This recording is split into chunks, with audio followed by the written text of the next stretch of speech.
দেশি বিদেশি বাঙালি অবাঙালি বিভিন্ন রকমের রান্না খুব সহজে বাড়িতে তৈরি করার জন্য সাবস্ক্রাইব করে নিন শম্পাস কিচেন।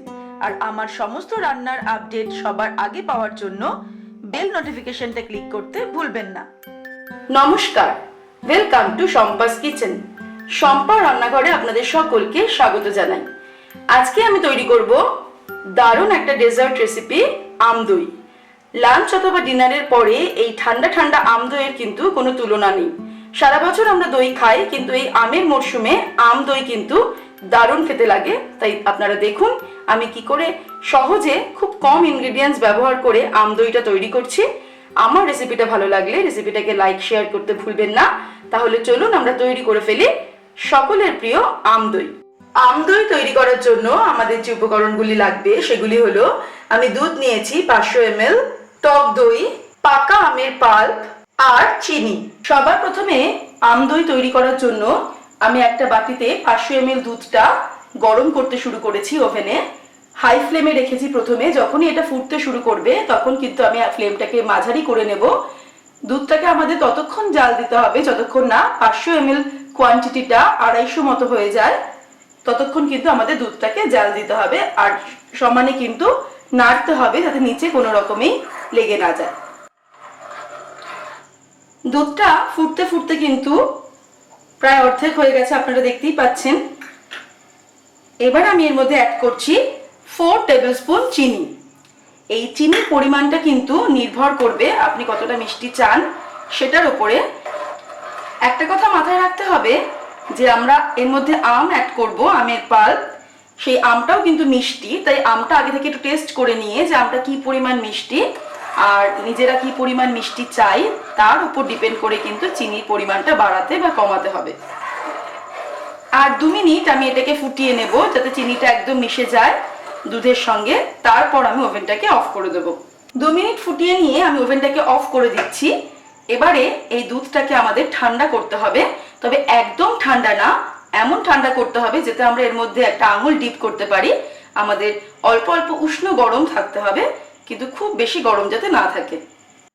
দুধটা যখন কুসুম গরম অবস্থায় চলে আসবে তখন আমি এর মধ্যে অ্যাড করব আমের পাল্প। এখানে আমি 2টো আম নিয়ে টুকরো টুকরো করে কেটে মিক্সিতে ব্লেন্ড করে নিয়ে পাল্পটা তৈরি করে নিয়েছি। এটা আমি অ্যাড করছি অল্প অল্প করে, আর খুব ভালো করে কিন্তু মিশিয়ে দিতে হবে।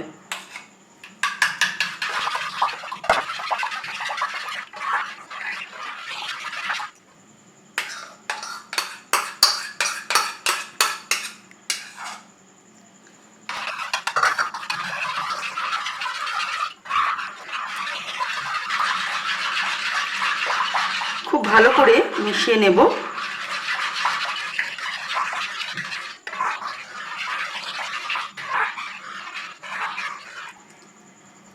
এবার এর মধ্যে অ্যাড করব আমি ফেটিয়ে রাখা টক দই।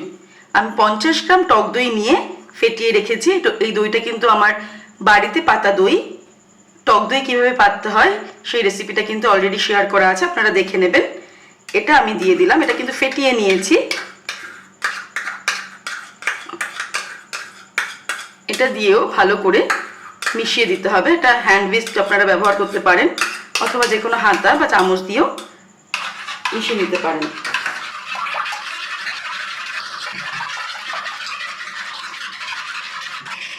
এবারে আমি একটা বড় তোয়ালে দুভাঁজ করে পেতে নিয়ে তার উপরে একটা মাটির পাত্র নিয়েছি, যেটার মধ্যে আমি দইটা জমাবো। আপনারা কিন্তু যে কোনো কিছুর পাত্র, সেটা কাঁচ হতে পারে, স্টিল হতে পারে, মাটি হতে পারে, যে কোনো সাইজের যে কোনো আকারের পাত্র কিন্তু আপনারা নিতে পারেন। এর মধ্যে এবার আমি এই মিক্সচারটা, আম দইয়ের মিক্সচারটা ঢেলে দিলাম।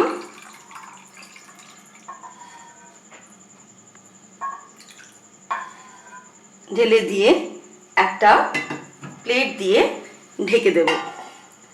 ঢেকে দিয়ে তোয়ালিটাকে এইভাবে এর উপর থেকে ভালো করে চাপা দিয়ে দিচ্ছি। তার উপরে একটা ভারী কিছু চাপা দিতে হবে। আমি একটা শিলনোড়া চাপা দিয়ে দিলাম। আপনারা যে কোনো কিছু ভারী ওয়েটের জিনিস চাপা দিয়ে দিয়ে এটা কিন্তু আমি ওভারনাইট অর্থাৎ 7-8 ঘন্টা কিন্তু রেখে দেব। তাহলেই কিন্তু আমাদের আম দইটা একদম জমে তৈরি হয়ে যাবে। 8 ঘন্টা হয়ে গেছে, সারা রাত আমি এটাকে এইভাবেই রেখে দিয়েছিলাম। এবার এটা আমি খুলবো।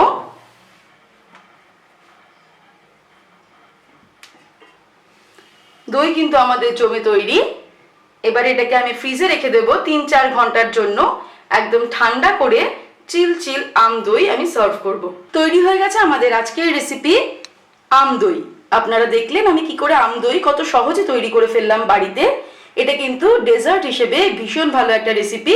আপনারা যে কোনো অনুষ্ঠানে অথবা ছুটির দিনে দুপুরবেলায় ডেজার্ট হিসেবে এই আম দই সার্ভ করতে পারেন ঠান্ডা ঠান্ডা। আমার রেসিপিটা ভালো লাগলে অবশ্যই রেসিপিটাকে লাইক করবেন, শেয়ার করবেন, আর নিত্য নতুন রেসিপির আপডেট পাওয়ার জন্য এক্ষুনি আমার চ্যানেলকে সাবস্ক্রাইব করে নিন। সুস্থ থাকবেন, ভালো থাকবেন। আমি আবার হাজির হব নতুন নতুন রেসিপির সঙ্গে। নমস্কার।